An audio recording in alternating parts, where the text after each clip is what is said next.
పశ్చిమ గోదావరి జిల్లా ఉండి నియోజకవర్గం విజయవాడ వరద బాధితులకు ఆకివీడు ఛాంబర్ ఆఫ్ కామర్స్ వారి ఆర్థిక సహకారంతో 6,000 మందికి ఫ్రైడ్ రైస్ భోజన ప్యాకెట్లను ప్రత్యేక వాహనం ద్వారా విజయవాడకు పంపించడం జరిగింది.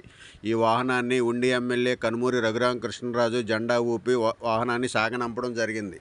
ఈ కార్యక్రమంలో జనసేన పార్టీ ఉండి నియోజకవర్గ ఇన్ఛార్జి జుత్తుక నాగరాజు, టీడీపీ మండల పార్టీ అధ్యక్షులు మోటుపల్లి రామవరప్రసాద్, మాజీ డీసీజీబీ చైర్మన్ ముత్యాల రత్నం, ప్రధాన కార్యదర్శి నవకట్ల రామారావు, టీడీపీ పట్టణ అధ్యక్షులు బొల్లా వెంకట్రావు, ప్రధాన కార్యదర్శి Gandham Uma Satyanarayana, Gontla Ganapathi, Akividu chamber of commerce అధ్యక్షులు గొట్టుముక్కల వెంకట సత్యనారాయణ రాజు, సెక్రటరీ గుర్రం శ్రీనివాసరావు మరియు తెలుగుదేశం, జనసేన, బీజేపీ నాయకులు పాల్గొన్నారు.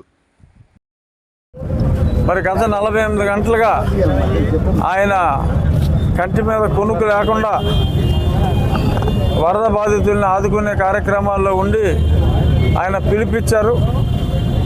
సాధ్యమైనన్ని ఆహారం పొట్లాలు ప్యాక్ చేసి నీట్గా పంపించమని ఆ పిలుపుకి స్పందించి మన ఆకివీడు ఛాంబర్ ఆఫ్ కామర్స్ వాళ్ళు ఈరోజు 6,000 మందికి ఆహారం నీట్గా ప్యాక్ చేసి ఇప్పుడు విజయవాడకి పంపించే సందర్భంగా ఇక్కడ ఈ ట్రక్ని ఇక్కడి నుంచి జెండాలు ఊపి ఛాంబర్ ఆఫ్ కామర్స్ వాళ్ళు, తెలుగుదేశం పార్టీ, జనసేన అందరూ కూడా అన్ని పార్టీలు కూడా కలిసి ఇక్కడి నుంచి ఈ వ్యాన్ పంపించడం అవుతుంది. వరద తగ్గుముఖం పడుతోంది అని చెప్పి మనం చూసాం. అక్కడ వరద తగ్గుముఖం పట్టినప్పటికీ మనకి ఆ బుడమేరు వచ్చి కొల్లేరులో కలవలసిందే. ఇక్కడ కూడా కొన్ని ఇబ్బందులు ఉన్నాయి. ఆ కిక్కిస, ఆ తూడు అంతా కూడా పట్టేసింది. ఈ కార్యక్రమం తర్వాత సాధ్యమైనంత ఆ కిక్కిస అంతా కూడా తీసివేయడానికి, ఎందుకంటే మనం ఉపద్రవాన్ని ముందే ఆలోచించుకోవాలి. నెల రోజుల ముందు నుంచే మనం అన్నీ మొదలు పెట్టాం. అంటే ఉపద్రవం ఇప్పుడు వస్తుందని అనుకుంటే ఇంకా స్పీడ్గా చేసేవాళ్ళం. కానీ ఇప్పుడు ఆకివీడు ఉప్పుటేరు బ్రిడ్జ్ దగ్గర కూడా ఇక్కడి నుంచి వెళ్ళి అక్కడ జరిగిన ముప్పు మళ్ళీ ఇక్కడ మన చేతుల్లో లేనిది. అయినప్పటికీ మానవ ప్రయత్నంగా ఎవరికి ఎటువంటి ఎక్కువ ఇబ్బందులు లేకుండా ఆకివీడు ఛాంబర్ ఆఫ్ కామర్స్ వాళ్ళు చేపట్టిన ఈ కార్యక్రమానికి నా హృదయపూర్వక ధన్యవాదాలు తెలియజేస్తూ, ఎప్పుడు కష్టంలో ఉన్నా మరి ఛాంబర్ ఆఫ్ కామర్స్ వాళ్ళు ఎప్పుడూ యాక్టివ్గా ముందుకు వస్తున్నారు. వాళ్ళకి ఎటువంటి సహాయ సహకారాలు ప్రభుత్వం నుంచి కావాలన్నా ఇలాంటి మంచి పనులు చేసే వాళ్ళకి ప్రభుత్వం అండగా ఉంటుందని చెప్పి ఈ సందర్భంగా తెలియజేస్తూ వాళ్ళకి మరొకసారి కృతజ్ఞతలు తెలియజేస్తాం. విజయవాడ మహానగరంలో జరిగిన వరద బీభత్సానికి కొన్ని వేల కుటుంబాలు నిరాశ్రులైపోయిన సందర్భంగా మన ప్రీతమ నాయకులు నారా చంద్రబాబు నాయుడు గారి పిలుపు మేరకు ఉండి నియోజకవర్గ శాసనసభ్యులు గౌరవనీయులు కనుమూరి రఘురామకృష్ణరాజు గారి ఆధ్వర్యంలో ఆకివీడి ఛాంబర్ ఆఫ్ కామర్స్ తరఫున ఛాంబర్ అధ్యక్షులు గొట్టుముక్కల సత్యనారాయణ గారు, సెక్రటరీ గుర్రం శ్రీని గారి ఆధ్వర్యంలో మరి వర్తకులు అందరూ కూడా వారి యొక్క సౌజన్యంతో మరి 5,000 ప్యాకెట్లు ఫ్రైడ్ రైస్ ఇవాళ ఎమ్మెల్యే గారి చేతుల మీదుగా జెండా ఎగరేసి ఊపి ఈ యొక్క కార్యక్రమాన్ని మరి యొక్క ఈ సహాయాన్ని విజయవాడ పంపడం జరుగుతుంది. కాబట్టి 4 రోజుల నుంచి మన రాష్ట్రంలో విజయవాడ నగరం యందు అధిక వర్షాలతో విజయవాడ నగరం అంతా అతులాకుతం అవడం జరిగింది. సుమారుగా 4 లక్షల మంది జనాభా ఇళ్లలో పైనే ఉండిపోయి ఆహారాలు, మంచినీళ్ళు, పాలు ఏమీ లేకుండా చాలా ఇబ్బంది పడటం జరిగింది ఫ్లడ్ వల్ల.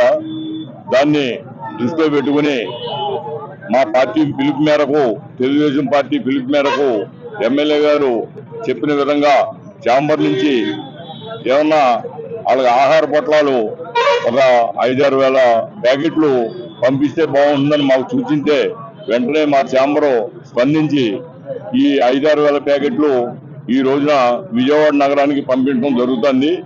దానికి రఘురామకృష్ణ గారికి, అలాగే మా పార్టీ కార్యకర్తలకు, ఛాంబర్కి అందరికీ కూడా ఈ సహాయ సహకారం చేసినందుకు అన్ని విధాలా వారికి కృతజ్ఞతలు తెలియజేసుకుంటాం. ఈ రోజున వరదలతో విలయతాండం చేస్తుంది. మొత్తం రాష్ట్రం అంతా అతలాకుతలంగా ఉంది. అలాంటి సందర్భంలో తింటానికి తిండి, కనీసం తాగడానికి కూడా మంచినీళ్ళు దొరక్క ప్రజలందరూ కూడా చాలా ఇబ్బంది పడుతున్నారు. అలాంటి సమయంలో మరి ఇవాళ మన రాష్ట్ర ముఖ్యమంత్రి గారు ఇవాళ ఆ వయసులో కూడా ఆ రకంగా తిరిగి వాళ్ళందరికీ కూడా బాగోగులు చూసుకుంటూ మరి ప్రతి మండలానికి కూడా భోజనాలు తీసి పంపించవలసిందిగా ఆదేశానుసారం మరి వాళ్ళ ఆకివీడులో సత్యనారాయణ రాజు గారి సారథ్యంలో ఛాంబర్ ఆఫ్ కామర్స్ వారి భోజనాలు అవి పురమాయించడం జరిగింది. 5-6 వేల మందికి సరిపడగా ఆహారం పంపడం మరి నిజంగా కూడా చాలా అభినందనీయం.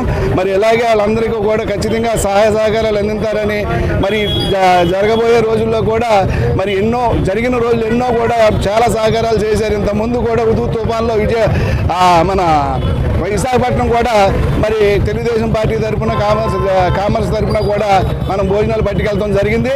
మరి ఇవాళ కూడా ఈ రకంగా చేస్తున్నాం. తప్పకుండా ఈ ప్రతి దానికి కూడా తెలుగుదేశం పార్టీతో సహా అందరం కూడా సహాయ సహకారాలు అందిస్తామని సభాముఖంగా తెలియజేసుకుంటున్నాం.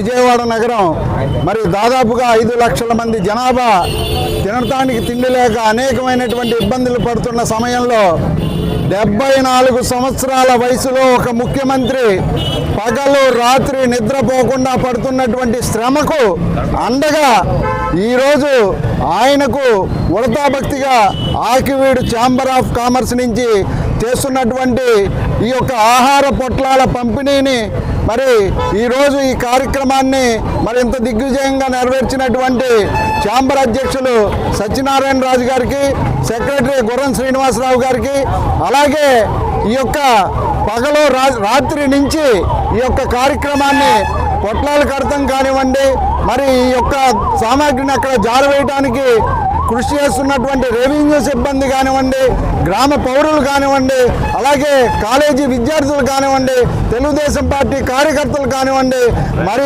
ఇది ఒక వ్యక్తి చేసే పని కాదు. అన్ని చేతులు కలిస్తే కానీ ఒక సాయానికి మనం ముందడుగు పడదు. ఇది సహాయం చేసే సమయమే కానీ విమర్శలు చేసే సమయం కాదని ఈ సందర్భంగా ప్రతి ఒక్కరికి తెలియజేసుకుంటున్నాం. మనం ఆపన్నులను ఆదుకోవాలి తప్పించి మనం విమర్శించే విమర్శలు వారికి నోటికి కడుపు నింపదని చెప్పి ఈ సందర్భంగా తెలియజేసుకుంటూ మరి సహాయ కార్యక్రమాలు మరింతగా కొనసాగుతాయని, మరి అదేవిధంగా ఆకివీడు ఛాంబర్ ఆఫ్ కామర్స్ ఎక్కడ ఏ ఇబ్బంది ఉన్నా ముందు ఉండేటువంటి మరి జిల్లాలోనే మరి మొదటి స్థానంలో ఉండేటువంటి ఆకివీడు ఛాంబర్ ఆఫ్ కామర్స్ ఆకివీడులో అనేకమైనటువంటి ఈతి బాధలు, అగ్ని ప్రమాదాల సమయంలో కానివ్వండి, మరి అంతకుముందు ఎప్పుడు ఏ ఇబ్బంది ఉన్నా కరోనా సమయంలో కానివ్వండి, రాష్ట్రంలో తుఫాను అతలాకుతలం చేస్తూ ఉంది. దానిలో భాగంగా విజయవాడ నగరం మొత్తం కూడా నీళ్లలో మునిగిపోయి వారికి ఎవరికి కూడా ఆహారం కానీ పాలు కానీ ఏది కూడా అందే పరిస్థితులు లేదు. దాన్ని దృష్టిలో పెట్టుకుని గౌరవ ముఖ్యమంత్రి వర్యులు చంద్రబాబు గారి పిలుపు మేరకు, ఇక్కడ ఎమ్మెల్యే రఘురామకృష్ణ పిలుపు మేరకు ఛాంబర్ ఆఫ్ వారు ఎంతో ఆదర్శవంతంగా 10,000 అన్న ప్యాకెట్లు.